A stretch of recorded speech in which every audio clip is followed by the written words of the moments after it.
Olá, amigos, tudo bem?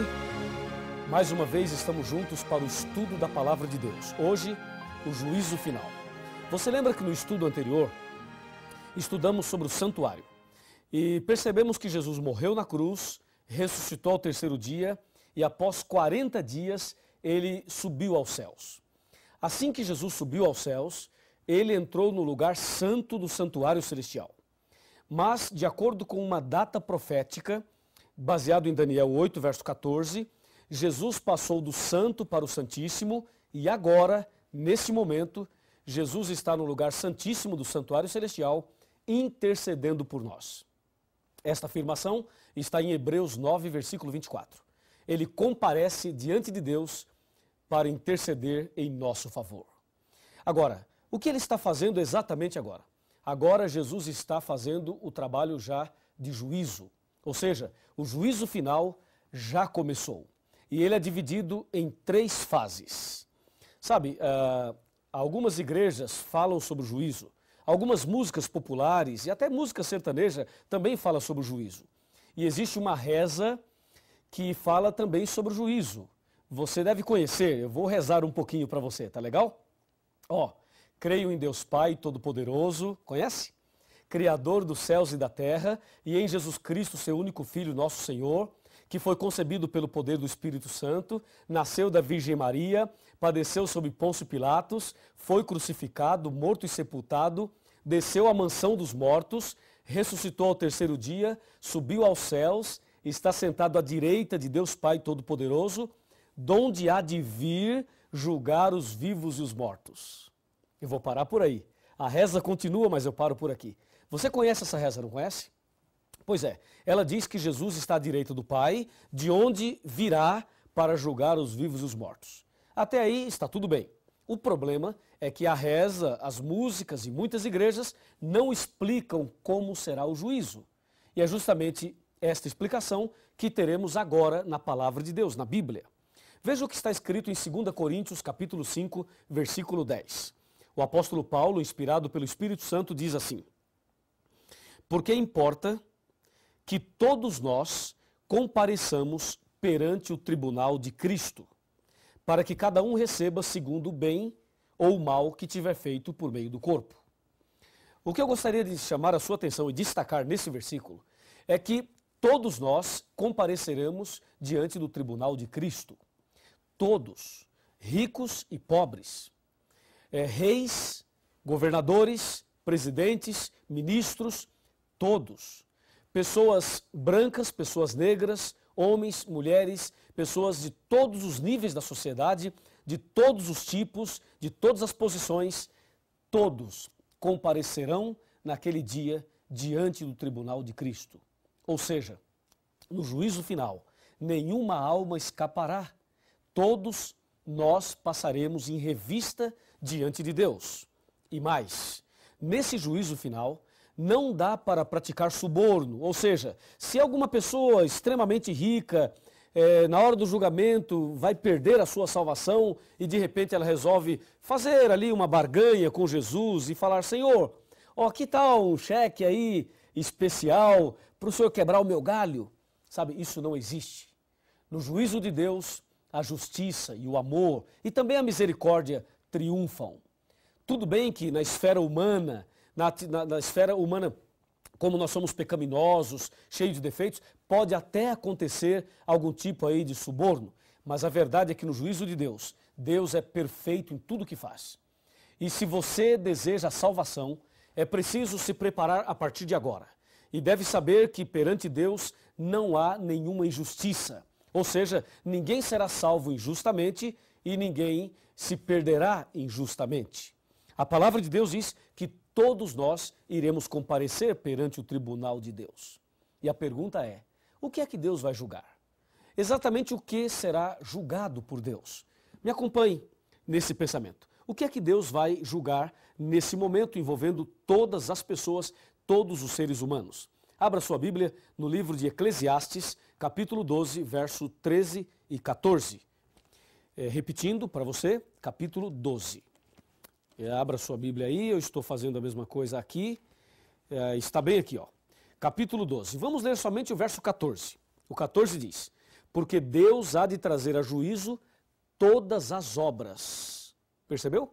Todas as obras, até as que estão escondidas, quer sejam boas, quer sejam más. Vem aqui, chega mais perto. Aqui diz que Deus vai trazer a juízo todas as obras. Pode se aproximar mais, bem mais perto. Ó, Deus vai trazer a juízo todas as obras. E a palavra de Deus diz, até as que estão escondidas. Diz aí, quais são as obras que nós costumamos esconder? Escondemos as boas obras ou as más obras? Com certeza, as que nós mais escondemos são as más obras. E aí, você já cometeu algum pecado e escondeu? Existe algum pecado escondido na sua vida? Que o pastor não sabe, que a liderança da sua igreja não sabe, e que a sua família não sabe, e que o seu marido não sabe, ou a sua esposa também não sabe? Alguma coisa que você fez que você escondeu, deixou escondido ali? Sabe quem fez isso no passado? Foi o rei Davi. O rei Davi praticou um adultério, depois mentiu, depois mandou matar o marido daquela mulher e escondeu esse pecado. Escondeu durante muito tempo, até que um dia o profeta Natan veio visitá-lo. E ao visitá-lo, o profeta Natan lhe contou uma história e depois revelou a Davi que o pecado que ele havia escondido não estava bem escondido assim. E aí se cumpre o texto de Jesus que diz, não há nada encoberto que não seja descoberto, não há nada oculto que não seja revelado. E o profeta Natan olhou nos olhos do rei Davi e disse, Davi, tu és o homem que cometeu este pecado. E aí Davi caiu de joelhos, arrependido, confessou seus pecados a Deus e pediu perdão. E esse momento em que ele se arrependeu está no Salmo 51, quando Davi diz, Deus, dá-me um coração puro e renova dentro de mim um espírito inabalável. O juízo final envolve a todos e Deus vai julgar todas as obras, até mesmo aqueles pecados escondidos. Hoje você saberá como agir, o que fazer para na hora do juízo receber a absolvição, o perdão, a salvação. Então vamos analisar juntos todos esses detalhes. O que fazer, como agir diante do juízo, tá legal? Então vamos abrir a Bíblia e vamos saber detalhes do juízo e saber como devemos agir. Me acompanhe, por favor. Me acompanhe aqui. Aqui está. Aqui diz que Deus vai trazer a juízo todas as obras. Pense um pouquinho. Desde que você nasceu até agora, quantas palavras já falou? Quantos passos já deu? Quantos pecados você já praticou? Quantas coisas boas você já fez? O que se passou na sua vida desde o seu nascimento até agora? Se o juízo final terminasse hoje para você, você estaria salvo ou perdido? Você estaria com a salvação garantida? O que você acha? Pense aí. É o seguinte, se você está em dúvida, se alguma coisa te preocupa, então calma. Nós vamos agora analisar estes detalhes do juízo final. Primeiramente, quem é quem no juízo final? Quem é quem? Quem é o juiz? Quem é o advogado de defesa? Quem é o advogado de acusação? Quem são as testemunhas? E quem são os réus? E qual é a lei usada por Deus como norma no juízo final? Vamos saber quem é quem? Isso está tudo na Bíblia. E eu convido você para me acompanhar nessas leituras e saber então o diagrama do juízo. Quem é quem no juízo final? Para você entender muito bem isso, é preciso saber que o juízo está dividido em 3 fases. A primeira fase está em Apocalipse 14, versos 6 e 7. Abra sua Bíblia, Apocalipse 14, versículos 6 e 7. Está aqui, ó. A primeira fase do juízo diz assim, vi outro anjo voando pelo meio do céu, tendo um evangelho eterno para pregar aos que se assentam sobre a terra, e a cada nação, tribo, língua e povo, dizendo, em grande voz, temei a Deus e dai-lhe glória, pois é chegada a hora do seu juízo, e adorai aquele que fez o céu e a terra, o mar e as fontes das águas. Percebeu? Nesse versículo, ou nesses 2 versículos, encontramos, chegou a hora do juízo. Então aqui temos a primeira fase do juízo, que é o juízo atual, presente, que acontece agora. A segunda fase do juízo está aqui no Apocalipse capítulo 20. e no versículo 4. Aqui diz, vi também tronos, e nesses sentaram-se aqueles aos quais foi dada a autoridade de julgar. Vi ainda as almas dos decapitados por causa do testemunho de Jesus, bem como por causa da palavra de Deus, tantos quantos não adoraram a besta, nem tampouco a sua imagem, e não receberam a marca na fronte e na mão, e viveram e reinaram com Cristo durante 1000 anos. Então aqui nós temos uma outra fase do juízo que ocorrerá durante os 1000 anos. E a terceira e última fase do juízo aparece aqui em São Mateus, no capítulo 25. Mateus 25, versículo 31 até o 34 e depois o verso 41. Observe, Mateus 25, verso 31. Quando vier o Filho do Homem na sua majestade, e todos os anjos com ele, então se assentará no trono da sua glória. E todas as nações serão reunidas na sua presença. E ele separará uns dos outros, como o pastor separa dos cabritos as ovelhas. E porá as ovelhas à sua direita, mas os cabritos à sua esquerda. Então dirá o rei aos que estiverem à sua direita, vinde benditos de meu Pai, e entrai na posse do reino que vos está preparada desde a fundação do mundo. E agora o verso 41 diz assim, então o rei dirá também aos que estiverem à sua esquerda, apartai-vos de mim, malditos para o fogo eterno, preparado para o diabo e para os seus anjos. Entendeu? Aqui nós temos a descrição do juízo final, as suas 3 fases. A primeira está acontecendo agora. A segunda ocorrerá durante os 1000 anos. E a terceira acontecerá depois dos 1000 anos. É bom que você entenda que o milênio é um período de tempo que está entre a volta de Jesus e a descida da cidade santa. Essa descrição aparece em Apocalipse capítulo 20. Quando Jesus voltar, então começa a contagem dos 1000 anos. E quando descer do céu a cidade santa, a Nova Jerusalém, então estará terminando os 1000 anos. Então agora, antes do milênio, acontece a primeira fase do juízo. Durante o milênio acontecerá a segunda fase e após o milênio, a terceira fase. Me acompanhe agora e vamos analisar alguns detalhes das 3 fases e saberemos ainda quem é quem no juízo final. Quem é o juiz, quem é o advogado e assim por diante. Tá bem? Por favor, vem comigo aqui para nós analisarmos. Primeiramente, as 3 fases do juízo.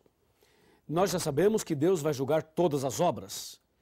A primeira fase, vamos chamá-la de investigação. Juízo de investigação, aquela fase investigativa. A segunda fase vamos chamar de juízo de comprovação. E a terceira chamaremos de juízo de execução. Deu para você decorar? Vamos de novo. Investigação, comprovação e execução. São as 3 fases. Lembrando que a fase de investigação está acontecendo agora. E que a fase de comprovação ocorrerá durante os 1000 anos.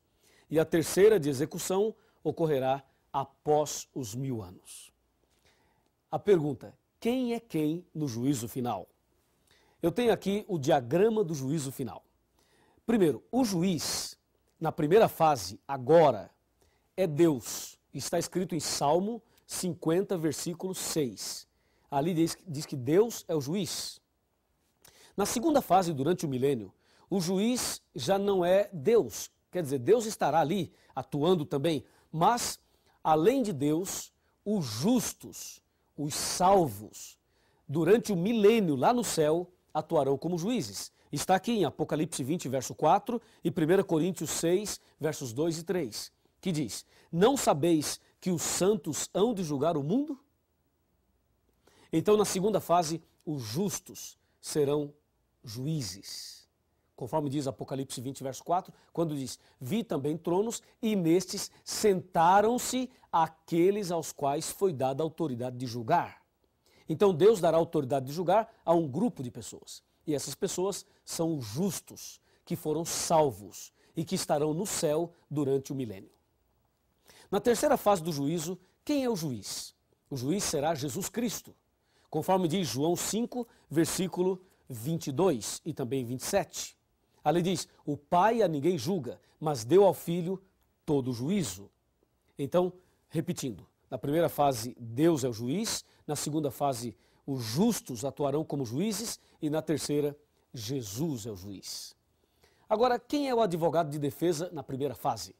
1 João capítulo 2, versículo 1, diz que nós temos, o versículo diz assim, ó, filhinhos, estas coisas vos tenho dito para que não pequeis. Se todavia alguém pecar, temos um advogado perante o Pai, Jesus Cristo o justo. Que bênção, né? Então Jesus é o nosso advogado de defesa. Hoje, na primeira fase. Entendeu? Deus é o juiz e Jesus é o advogado na primeira fase. E na segunda fase, quem será o advogado? Na segunda fase, lembre-se, durante o milênio, não haverá advogado de defesa. E na terceira fase, após o milênio, também não haverá. Ou seja, nós só temos advogado para nos defender agora, na primeira fase. Quem é o advogado de acusação, o acusador, na primeira fase do juízo? Na primeira fase do juízo, o advogado de acusação é Satanás. Está em Apocalipse, capítulo 12, versículos 9 e 10. Eu vou ler esse texto para você. Apocalipse, capítulo 12, versículos 9 e 10. Diz assim, o 9. E foi expulso o grande dragão, a antiga serpente, que se chama Diabo e Satanás, o sedutor de todo o mundo. Sim, ele foi atirado para a terra e com ele os seus anjos. Então ouvi uma voz do céu proclamando, agora veio a salvação, o poder, o reino do nosso Deus e a autoridade do seu Cristo, pois foi expulso o acusador de nossos irmãos, o mesmo que nos acusa de dia e de noite, diante do nosso Deus. Portanto, o acusador é Satanás. Na segunda fase, onde estará o acusador?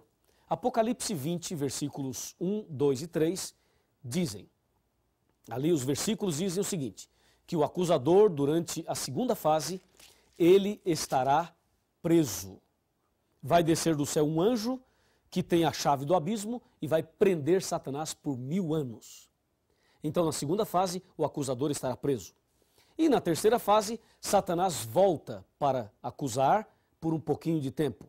É o que diz o versículo 3 de Apocalipse 20.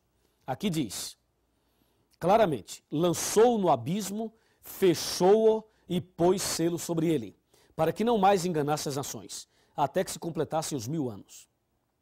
Depois disto, é necessário que ele seja solto por pouco tempo. Então, depois do milênio, na terceira fase, Satanás volta como acusador, mas por pouquinho tempo. Agora, quem são as testemunhas? As testemunhas do juízo final são os anjos. Apocalipse 5, versículo 11. Os anjos. Na primeira, na segunda e na terceira fase. Os anjos são as testemunhas. E quem são os réus? Claro que os réus são todos nós, não há dúvida. Mas, na primeira fase do juízo, os que estão sendo investigados, julgados nesse processo investigativo, são os cristãos, os justos, os filhos de Deus. Conforme diz aqui 1 Pedro 4,17. Está aqui, ó. 1 Pedro 4,17. Porque a ocasião de começar o juízo pela casa de Deus, ou seja, pela igreja, é chegada. Ora, se primeiro vem por nós, qual será o fim daqueles que não obedecem ao evangelho de Deus? Então, percebeu? O juízo começa pela casa de Deus, pela igreja, pelos cristãos, por aqueles que servem a Deus. É o que diz a palavra de Deus. Então, hoje, os cristãos estão sendo julgados. Na segunda fase do juízo, durante o milênio, os ímpios serão julgados. Na verdade, na segunda fase do juízo, o julgamento é só de comprovação. E na terceira fase do juízo, todos ouvirão de Cristo a sentença final. Os justos ouvirão de Cristo, vinde benditos de meu Pai. E os ímpios ouvirão de Cristo, apartai-vos de mim para o fogo eterno. E por último, a lei. Qual é a lei usada por Deus como norma para o juízo? Tiago, capítulo 2, de 10 a 13, diz que são os 10 mandamentos. Os 10 mandamentos é a lei usada por Deus como norma para o juízo. Se os 10 mandamentos são usados por Deus como norma para o juízo, eu pergunto, o que dizer daqueles que não aceitam a lei, que não aceitam os 10 mandamentos? Como será o julgamento deles? Por isso, é importante entender não somente o diagrama do juízo, mas também a vida de obediência que Deus espera de nós. Então, fechando este estudo, esse pensamento, entenda o seguinte. Na primeira fase do juízo, Deus é o juiz. Na segunda fase, os justos. E na terceira fase, Jesus. Na primeira fase, Jesus é o advogado. Na segunda e na terceira, não haverá advogado de defesa. O acusador. Na primeira fase, o diabo é o acusador. Na segunda fase, ele estará preso. E na terceira, ele volta como acusador. As testemunhas são os anjos nas três fases. Os réus. Hoje, os justos estão sendo julgados. Na segunda fase, os ímpios. E na terceira, todos. A lei usada como norma para o juízo são os 10 mandamentos nas três fases. Eu gostaria de fechar o estudo chamando a sua atenção para o seguinte ponto. Hoje, Cristo é o meu e o seu advogado, mas um dia ele será o nosso juiz. Então aproveite agora, já que Jesus está diante do Pai, intercedendo por mim e por você. Aproveite esta oportunidade para se ajoelhar e clamar a misericórdia de Deus, para confessar os seus pecados, para pedir perdão pelos pecados passados, pelos pecados presentes e também por aqueles que você escondeu em algum momento. Confesse a Deus. Se você não lembrar algum pecado, peça perdão por aqueles que você não lembra e a misericórdia de Deus estará sobre você. E tenha certeza absoluta, quando chegar o momento final da história, se você for fiel, confessar os seus pecados a Deus, pedir perdão a Deus e abandoná-los e andar em comunhão com Jesus, com certeza você será vencedor e vitorioso. Eu creio nisso e por isso eu convido você agora, já que tomou essa decisão, a orar comigo. Feche os seus olhos, vamos orar.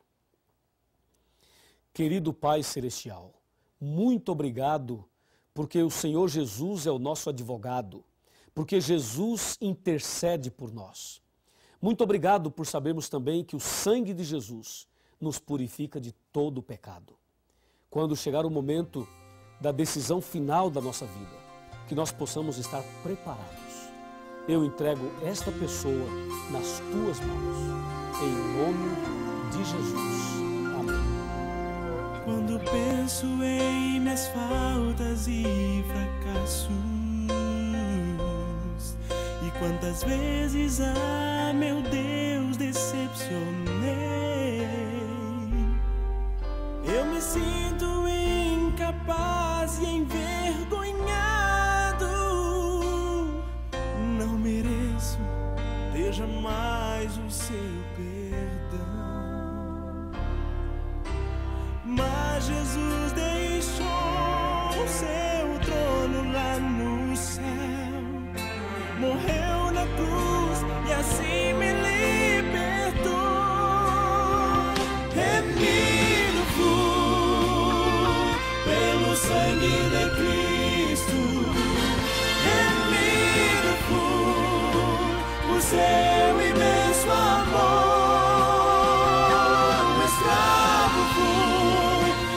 Garras do pecado, Jesus me libertou. Remido fui, remido fui pelo sangue de Cristo. Remido fui por seu imenso amor. Um escravo fui nas garras